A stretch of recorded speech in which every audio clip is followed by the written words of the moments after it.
चुनाव गुस्सा कर घोषणा रही है पत्र आपको कहां पर लग गया? वहां पर राहुल गांधी जी क्यों चले गए? राहुल गांधी जी को दर्द बांटने का अधिकार है, यदि वो गए और उससे आपकी नींद खुलती है तो आपको नींद खोलनी चाहिए, और नींद खोलकर उनको वहां पर नींद खुल रही है तो वहां पर आपको काम करके दिखाना चाहिए। मोहसिन रजा जी, आप बोल चुके हैं, तब आपके बीच में मैं नहीं बोला। एक एक करके हम अपनी बात रखेंगे। प्रताप सिंह जी, लेकिन कमल पटेल जी के पास भी मुझे जाना है। मोहसिन रजा, मैं आ रही हूँ आपके पास, एक एक करके सर। मैं कोई आरोप नहीं लगा रहा, मैं चाहता हूं कि प्रधानमंत्री जी और भारत सरकार मजदूरों के दर्द को समझे, और विपक्ष की पार्टी के रूप में राहुल गांधी उनके बीच में बैठकर उनका दर्द आपको बता रहे हैं, तो वो दर्द सुनकर केंद्र सरकार को नाराज नहीं होना चाहिए। लॉकडाउन के 53वें दिन आई, ये भी तो सवाल पूछा जाएगा ना।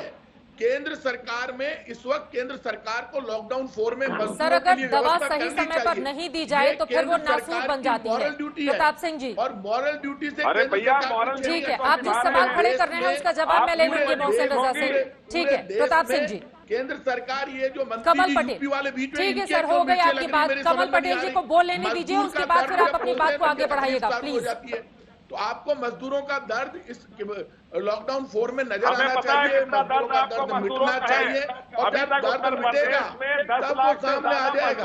अरे उत्तर प्रदेश कमल पटेल जी, अब मैं सीधे आपका रुख करना चाहूंगी। मार रहे मजदूरों को, शर्म नहीं आ रही? आपकी पुलिस मार रही है मजदूर को, तब आपको शर्म नहीं आ रही? यहाँ टीवी पे बैठकर बड़ी बड़ी बातें करके जाके अपनी पुलिस को संभालो। मजदूरों की पिटाई हो रही है, वहां पर मजदूरों को बसें लगा नहीं रहे, बसें कांग्रेस पार्टी लगा रही है। आप इस टीवी पे बैठकर बड़ी बड़ी आज तक पर झूठ बोल रहे हो। झूठ बोलने वाले को ना देश माफ करेगा ना भगवान माफ करेगा, क्योंकि आप सिर्फ टीवी पर झूठ बोल रहे हो। यूपी के पहले आपने यूपी में घुसने नहीं दिया लोगों को, लोगों के साथ धोखा किया। आपके धोखे को देश देख रहा है। केंद्र सरकार मजदूरों का अपमान कर रही है। केंद्र सरकार ये कह रही है सिर्फ 2 महीने का राशन देंगे। 2 महीने का राशन क्यों दोगे? आपको पूरे 1 वर्ष के राशन की व्यवस्था करनी चाहिए। सबसे बुरे हालात। सर, आप लोग अपनी तू में बंद कीजिए। कभी कभी एक देश के तौर पर भी हमको सोचना चाहिए। ठीक है सर। और कोरोना काल में एक दूसरे पर आक्षेप हो गई। मोहसिन रजा, आपकी भी बात, प्रताप सिंह जी भी आपकी बात। कमल पटेल जी, मैं आपके पास आना चाहूंगी। मध्य प्रदेश से भी मजदूरों की पलायन की जो तस्वीरें हैं वो अपने आप में बेहद भयावह हैं। आज भी अलग अलग हिस्सों की जो तस्वीरें हम देख रहे हैं वो चिंताजनक है। फिलहाल ये बताइए, इसको दुरुस्त करने के लिए आपकी सरकार की क्या है व्यवस्था, और वहीं दूसरी तरफ लॉकडाउन 4 को लेकर क्या है आपकी तैयारी? देखिए, पहले तो मैं आपको बताना चाहता हूं कि पूरी दुनिया में कोरोना का संकट है। भारत पे भी वो संकट आया है, लेकिन भारत की भौगोलिक स्थिति इस प्रकार है, शहर और गांव मिलकर देश बना है। कोरोना का असर सिर्फ शहरों में है, 70% गांव है उनमें नहीं है, खेती पे नहीं है, किसानों पे नहीं है, गांव के मजदूरों पे नहीं है। और इसलिए हमारे देश के सब उद्योग धंधे बंद हैं, बड़े उद्योग से लेकर व्यापारिक दुकान तक, पान की चाय की दुकान।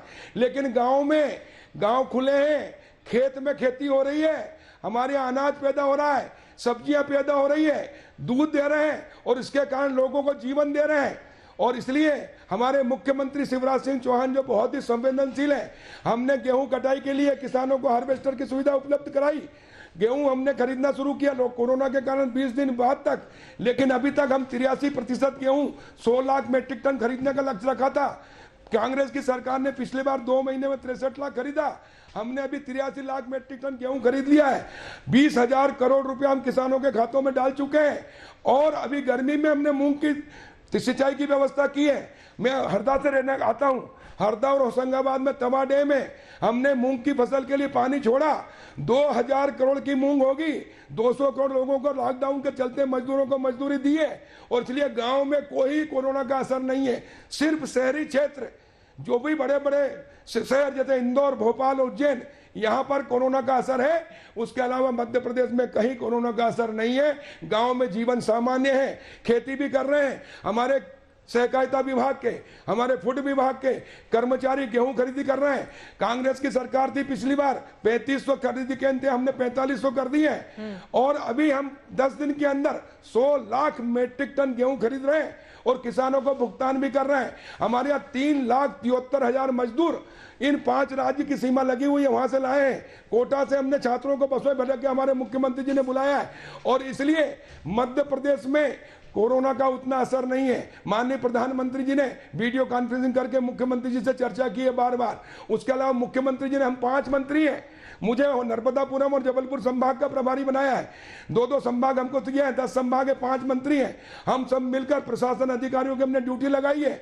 और जो उत्तर प्रदेश, राजस्थान, महाराष्ट्र, गुजरात, छत्तीसगढ़ के मजदूर हैं, वो सीमा पे आते हैं, मध्य प्रदेश से होकर महाराष्ट्र जाते हैं, महाराष्ट्र वाले राजस्थान जाते हैं, गुजरात जाते हैं। हम वहां से बस से बैठाते हैं, उनको पानी भोजन व्यवस्था कराते हैं, उनकी जांच कराते हैं, उनके ठहरने की व्यवस्था कराते हैं।